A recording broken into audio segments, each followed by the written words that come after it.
में थोड़ी सी झड़प भी हुई, ठीक है, पथराव भी हुए। उसके बाद में रोशन सर को किस तरीके से गिरफ्तार कर लिया गया और उसके बाद में अब तक वो जेल में थे। आज सुबह मुझे सुनने में आया कि उनका बेल हुआ है। लेकिन इस बेल के पहले कल की बात है कि कल एक बहुत दुखद घटना हुई। रोशन सर के जो छोटे भाई हैं यहाँ पे, ठीक है, उनकी एकदम आकस्मिक मृत्यु हो गई और पता नहीं चल पाया अभी तक पूरा कारण क्या है। पोस्टमार्टम का रिपोर्ट नहीं आया है, ठीक है, कि वो मृत्यु है कि वो हत्या है कि वो क्या है। अब जो भी है, कुछ लोग कह रहे हैं कि दवा खा रहे थे तो हो गया, लेकिन फिर उनकी आंखों पर भी जख्म था, ब्लीडिंग भी थी, सारी चीज़ें थी। तो अब वो पोस्टमार्टम का एक बार जो रिपोर्ट है वो आ जाएगा तो पता चल पाएगा। आप लोगों से मेरा अनुरोध है कि कृपया करके 30 सेकंड का जो है उनकी आत्मा की शांति के लिए आप लोग मौन रखें, ठीक है, कि वो जहाँ भी रहें उनकी आत्मा शांत रहे। और ये इस समय सबसे बड़ा दुख का घड़ी है, मैं आपको बताऊं, रोशन सर के लिए।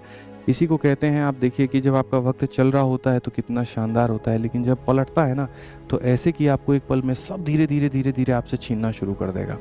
पहले कोचिंग के ऊपर में बात आई, फिर खुद गिरफ्तार हुआ। और सोचिए, वो व्यक्ति जो जीवन में इतना पैसा कमाया होगा, इतना नाम कमाया होगा, क्या कभी उसने सोचा होगा यहाँ पर कि उसके भाई की ऐसी सिचुएशन होगी, ठीक है, कि जब उसके चिता को दाग देने की बारी होगी और वहाँ पर वो होगा नहीं। आप सोचिए इस बात को लेकर के कि अंतिम समय तक अपने भाई के वो, मतलब वो अंतिम वक्त अपने भाई को कब देखे होंगे, जब वो जेल जा रहे होंगे तब देखा होगा उन्होंने।